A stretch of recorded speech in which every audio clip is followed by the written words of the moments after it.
Thank you. What I've realized over the several years is that as sourcing has become more of a universal application of strategy now within talent acquisition for corporations as well as for agencies.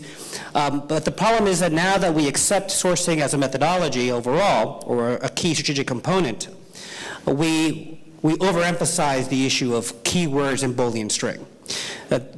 To have something now is not a matter of finding for today, but more about sustainability, having the ability to review information that will have relevance today as well as within 5 years. And how do we do that? So one of the key fundamentals I've realized when I first started with Informatica, where we really, I think, took innovation to another edge when it came to talent mapping, heat maps, etc. It was a matter of how to identify what really matters in the long term. Is it not the C++ or software engineering terminologies for data and application tools? It's more so about who are your competitors? Who are your competitors? Where are they located? What are the job variances? What does one company call a software engineer versus another? So we have quality assurance or QA versus a software test engineer. And all those terminologies that we take for granted have different meanings in different regions around the world and for different industries. And with that, the discussion then is auditing. What I've realized is that with all new technologies that we have come to accept, the issue now is not so much that we are all adopting these new technologies like LinkedIn and Twitter and Facebook, etc.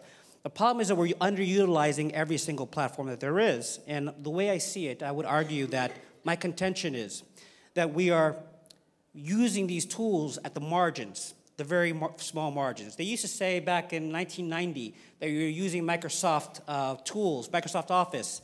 Only 10% of it is what we're actually using. We say that Einstein said we use 10% of our brains. When it comes to LinkedIn, I would argue that we're using 10% of the ability of LinkedIn as well. So we're here to discuss overall, what are the key identifications of competitor targets? Who are the companies that we compete against that you know of and those that you are actually not aware of, and how much to broaden that avenue to be able to incorporate? And how do we identify the typical job titles within LinkedIn versus, say, Indeed or other job boards? Job boards still play an instrumental role when it comes to what other companies call those types of people that you're trying to hire. Likewise, we review samples of ideal candidates. So there's key terminologies. For example, when you're trying to hire salespeople, we think of simple terms: sales, sales engineers, sales executives, VP of sales. But we're not missing the underlying truth that what the resumes are pulling and CVs are pulling overall is actually terms like exceeded quota, or percentage of dollars, or different awards that different companies meet. For example, IBM, SAP, Oracle, etc. All of their sales engineers for multi-million-dollar packages are actually using terminologies about how much of the quota they met in dollars or euros. So those key phrases are what determines what the best salespeople are for that company. But not only that, we don't assess that there's a match between what they sell and what product they're actually selling.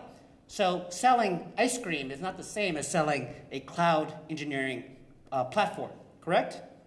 So when it comes to that, we can utilize LinkedIn for an entirely different avenue than we expect. So one strategy, one platform. Do you have a LinkedIn audit strategy? Well, what does that mean? I'll give you a case in point. About 4 years ago, Brad Cook, the VP of Talent at Informatica, I asked him, who are your competitors? And this is a big data company. They sell data verification and mass big data on the cloud. And he gave me a list, and he said 250 companies. So I looked at 250 companies. I made a giant talent heat map of where these companies were located, what types of companies they came from before and after. And I realized then, when I looked into LinkedIn, and I looked at who the recruiters on his team, where they were actually hiring from. The list of companies they were actually hiring from was 100. So he told me 250 companies we were hiring from, and the recruiters were searching 100 companies on LinkedIn Recruiter. And I could do this by going through all their project folders and seeing what companies are identifying and saving. But there's something actually more true to that. Have you ever thought about looking at your own teams in your own companies? So I pulled our entire global address book and I looked at our own employees in Informatica who did that thing to do the thing we need. And the reality was, so he said 250 companies where we're hiring from. The recruiters are looking at 100. The reality, 27 companies.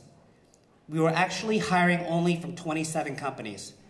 And why is that? Well, there's many reasons. For one, there's biases. Hiring managers tend to prefer certain types of companies. We don't take that into account. So think about the efficiency issue. If you think you're hiring for 250 companies, your recruiters are only looking at 100, and your reality is the people on your team inside your company is only 27, there's a huge gap of inefficiency, correct? All that effort, all the sourcing effort around the world for not missing the 27 actual companies you're hiring from. Does that mean you only go to those 27? No. It identifies two problems. One, you're not concentrating on the 27 most likely to be hired. And two, you're not broadening the umbrella. And so with that, that is why a LinkedIn audit really matters. And you know, this is not a back to basics situation, but I will touch upon a few. There's so many different avenues of how people view LinkedIn Recruiter. So this is a project folder. When it comes to a project folder, the reason it has value is that people tend to overlook one thing. When you have one bucket, a pipeline as we call it, we have actually the ability to do as many searches as possible. You'll get as many profiles as you need, 281, it says right there. It says searches too. What I do is I take an entire inventory of all the LinkedIn project folders that exist. So for a company like Informatica, and this is a key point, there's 1,200 project folders since the last 5 years around the world, EMEA, APAC, US, etc. Of those 1,200, the actual number of profiles, saved CVs, as we could say, is actually 23,000 records. So 1,200 folders with 23,000 CVs or profiles. That's quite large. Compare that with another client of mine, Blizzard Entertainment. They're a gaming company. They do World of Warcraft, etc. They have 160 project folders. 160, not 1,200. But the number of CVs saved within them, 16,000. So what does that mean? What it means is your recruiters are throwing every person they find that's good into gigantic buckets, right, of folders with no rhyme or reason, no explanation as to why they're saved there. So there's no real utility, no real use or value in the long term if they're just throwing everything into one gigantic bucket, which is why then it comes to the discussion here today, is the efficiency of looking at how people save things and how people manage their project folders and their various social recruitment platforms is very poor. I consider it a crisis in our industry that we're not utilizing efficiency and making our teams accountable. Sources and recruiters are not being reviewed for how they call something and how they save something and why it exists. These are fundamental basics that we're missing in the technologies of today. So here are managing products.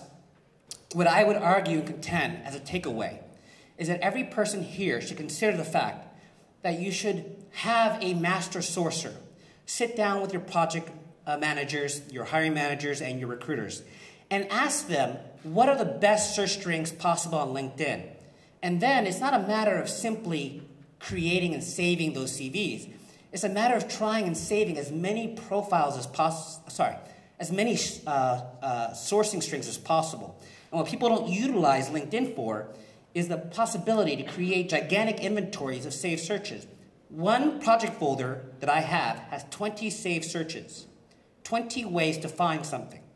And how does that start? The one thing that I think I would argue 80% of recruiters and sources don't know, that you can actually save up to 100, 200, 300 companies within one search and template it so you can recreate that search over and over again. So within gaming, that really matters. In gaming, if you save all the various competitors against Blizzard for example, Sega, Sony, Nintendo, etc., you can actually save those searches and just add on keywords so you can actually be particular to that precise industry. So you have a quality assurance person specifically for gaming. So in this situation, what I do is I saved all the project folders across the world for my client, and I was able to view certain patterns. And in these patterns, I noticed that everyone calls the folder a different thing. SW, software, software, ENG. Everyone's using a different type of language to call something. So with that being said, you consider that if once you have a nomenclature down, you identify what the patterns are of how to name something and give it value and have every search saved. It's not so much to have 1,200 saved project folders, but 1,200 project folders with at least 2 or 3 different ways to find and search saved so that someone else can repeat it. And with that, this is a great example. This is an audit I did for gaming, and in this you'll see that there's 1,500 profiles saved, and the one thing that you notice that's very consistent, none of them have any saved searches. So when the team leaves in 2 or 3 years, the people who work there, your best recruiters, your best sourcers, when they leave, they take the knowledge with them. There's no shared input. There's no intellectual property. And we miss that point. We miss the fact that we have intellectual property of how we call something something within our company that can be sustained after they leave. And so with that, what I decided to do was, I would argue that everyone here should consider the creation of a talent knowledge library.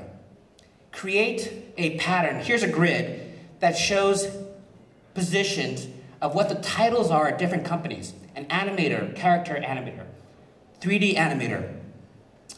These are the must-haves versus the tools and notations. So what we call something at Blizzard is something completely different at Sony, or something completely different at Electronic Arts, for the same type of talent. And once you know that, you're able to not miss the key important functions of your searches. So for here, for those who can see, these are searches I did for the team, and I would put notations about what I thought of these searches. So on the first 2, for example, it says sufficient quantity. So I was able to pull about 200 different results, or 1,000 results. And then the other one was too narrow. There was only about 18 results, too small. Because if we're hiring 100 people, and you actually need about 100 people with 10% of those to actually make a fill, that number is going to be too small to sustain. So we consider the fact that when we have a search, we don't only value the search, we value what are the results telling me about the country, the city, the variation, the language, and whether or not you try the search with a competitor name or not. So, when it comes to what we send in InMail, everyone knows InMail is a very poor thing to depend upon because of the types of results. Very low percentage for the most part. But if we actually start concentrating on identifying what the email construct is per company, if we identify its first name versus last name, or first dot last name, we can start emailing them from our own Outlook. You have a longer term value and engagement with your sources. So, I would argue the best and most long-term and most efficient way to use Viadeo or LinkedIn or Facebook is not simply about knowing what their title is today, but consider listing what the prior employer was and the prior job title was to the one current. And you'll start noticing there's patterns that you can sustain for the long term. And so with that, the issue is this. It's not simply about knowing where they're working now, it's where they're working before. It's not about knowing their job title today, but what their job title was prior, so that you know what the different variances are, so you have a broader pool of candidates. And in that respect, likewise saving those results so that your team can be able to repeat the same value. So again, a talent knowledge library and the learnings through a social platform like LinkedIn or Viadeo is more valuable by what you learn from the results, so that you can create and repeat the same success over and over again. So with that, entertain any questions. Thank you very much.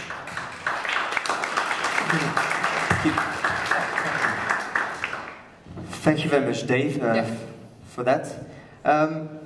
Let's start with questions, actually. Do you have any questions in the audience? I think he mentioned a few points about...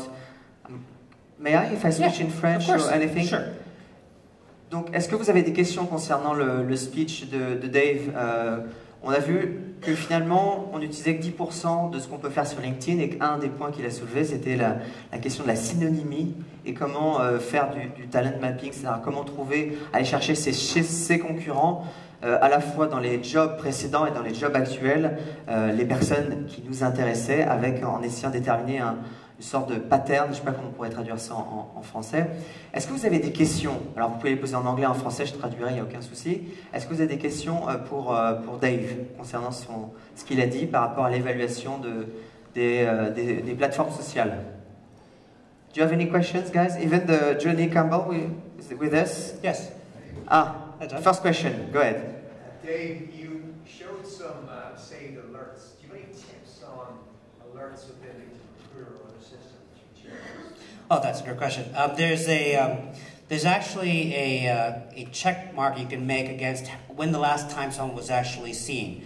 So there's an option as to whether or not they were touched in the last 3 months or 6 months or last year, and likewise whether they were saved in a project folder or a search. So what I recommend doing is you'll notice that many times the last time someone was actually saved was the last time someone made engagement by sending an email. So that can be 2 years ago, and someone will ignore that because they thought they've already been touched, but it doesn't matter that they've been touched before. It's a matter of how recently they were touched. Yes? I have a very simple question for you, actually. What is your if you had to give a LinkedIn tip for this room, when it's about auditing your social platforms, what would it be? Just one for the audience. A very neat one, focused one. The number one suggestion I have is ensure you have accountability in your team, that they actually save the searches that they do, and ensure that they do so with competitors always tagged within their saved searches, so they can repeat the same search and simply fill in the keywords. Because if you do that, you're going to have a far better, more narrow result that's relevant. Because it's not a matter of what a software engineer is that you find, but it's a software engineer that you find from a certain competitor. And that would be the most efficient way to use it, so you can repeat over and over again the same success and value. You mentioned as well about learning from the results, which is not really, I mean, when you think about it, it's different. So how would you say you need to learn from the results? Just by seeing it all the way down, or just, you mean it's an incremental process at the end of the day? Yeah, I think there should always be one person, like a key master, so to speak, that so you mean that observes. Every company needs a master sourcer. Yes. So it's just for the record. Yes. Huh? Yes. But it's not the case in France. Not so many companies have sources. But I think that's a good point. So when it comes to seeing that, for example, a cinematic artist for a gaming company, what matters is not so much simply looking at the results as they are now and saving them, because that's one transaction. We're not here to discuss transactional business. We're looking for solution. Solution is more important. It's a strategy, the sum of the strategy, right? So when it comes to actually seeing that in Paris there's 67 cinematic artists, but there's 55 in Bordeaux region, you'll get to know that the talent isn't necessarily only in Paris, but also in the other region. So those are the patterns you're looking for. It's not so much simply what the flat number is of results. It's where is the talent in your country and why, and what companies are located in those other areas. That's learning. That's not that's solution, not strategy. I mean, that's not transaction. So that's a great point. Okay. Any other questions before we have questions. Yes. If you just, I'll come back to you. Go ahead. En français ou en anglais? 3 questions in one. Sure. 3 questions in one. What is your name? Thank you, Marcella. Marcella, that's very good. Thank you for the presentation. It was very interesting. How do you train your team to be able to use the tool like that? I'm going to do the three because they're all together in the same subject. How do you train your team to be able to do that? Second, where do you find this kind of recruiters? How do you recruit the recruiters? And third one, how would you imagine the organizational structure in the recruiting team to be able to organize a flow, a workflow like that? That's a fantastic question, actually. Well, so I have the first question about where do you find them. You'll probably want to talk to CJ or to John here because John trains sourcers. But, so I'll give them free advertising. But no, in reality, I think that's where you need to go is to see where the top recruiters are at other competitors, see how long they've been there, and likewise whether they have their own personal brands. Generally, blogs and how many connections they have on Video or LinkedIn is kind of a good output as to whether they have their own talent base. But I'm going to tell you that even in the US, this issue is striking because I'm the only person I know of that has been discussing the problem of not identifying the gaps in how people use their tools. I don't think any tool is being used correctly anywhere in the world. So people always hear, it's rather insulting, I know, but they'll say, oh, well, in Europe they're 5 years behind, or the US is always ahead. And that's not the case. Because even at Microsoft, I know that where they talk about having the French centralized sourcing organization, the reality is there's only 10 people who are doing that. And they weren't actually being used by the entire business. So I can tell you there's a lot of dark secrets about where they say the legend is of US companies. It's not true. I'm here to tell you. But to answer your question more precisely, the workflow, the process, this is really where then we're talking about the strategy, right? The strategy then is how do we train people to save everything that they do correctly and to notate why the other searches did not work. It's not simply about what you find, it's about what you're missing. Even in CRM, does anyone use CRM here? CRM, I don't see data in CRM or in an ATS based on what you have. It's what you're missing. The people you're missing is what you want to find why. And so if I wanted to give you one great piece of advice, and this is where HR might have an issue, but I strongly believe in trust and transparency. And by doing that, to be able to export your team at your company and start looking at why they were hired, the people on a certain team that's very hard to find, you should look at them and see where they came from, what company, and what their title was before, and then repeat. Because it worked the first time. The people who are sitting in the chairs in your office are the people you need to investigate first.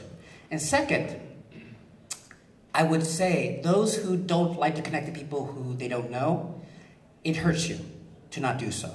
The first thing I do when I start a new company is I start connecting to every recruiter and sourcer on the other competitors' companies' organizations. It's quite mean, huh? First thing I do. Huh? It's mean. Yeah. And so I connected to 1,200 gaming company recruiters and sourcers the first month. That's all I did. It's kind of mapping it. And that comes with mapping. Yeah. So by extension, they benefit as much as I do. It's not a lose-sum game. It's win-win for them as much as me. So no longer third degree, we're all at second degree, right? So step one, connect to your competitors, recruiters, and sourcers. Step two, find out what you have in your data, where all those talent leads are put, what folders, and consolidate it all, and do an inventory. And then start seeing how relevant they still are, testing and see if they're still at those companies. And I personally am a big believer in having a team outsourced that actually cleans all that data up and has all their LinkedIn URLs attached to it so you can find them forever. Because it's not about who you have now in your database. It's can you find them 5 years from now? That's the key point. Dave, we're going to have to wrap things up. Just a last question. I think just one last, sorry. I'll take your last question. Okay, so it's just a quick comment on that. You know you're doing this right when people say source of hire. I am actually a big believer of source of search. You have to be able to identify what search string you used to hire a particular candidate. So no longer just saying, I've got the candidate from LinkedIn, you need to be able to drill down exactly how the recruiter came about that candidate. My question is, so let's say a company wants to implement something like this, how long, realistically, would it be taking to get to grips with something like this for a team of 10 recruiters? Short answer, to wrap things up. Short answer, it's a very good question. because you have to resist change. I found that as a sorcerer, you can actually give someone a pot of gold and they'll know that the pot of gold is still sitting in the other room and they'll eventually get to it. So my answer to that question is your management has to be accountable as much as your sources and recruiters. Your management, especially directors and managers, need to be able to ensure that they have rewards and repercussions if their team does not assimilate and implement these new changes. So in the short answer would be, it takes about 3 months to really get a cultural shift for the team to recognize that they have to be accountable for doing certain things a certain way. So you have to set those, and I would end that with saying, write it down. What are you expecting of recruiters and sourcers? And what do they expect in return if you engage this policy? By having it written down, then everyone knows there's a transparent expectation. Thank you very much, Dave.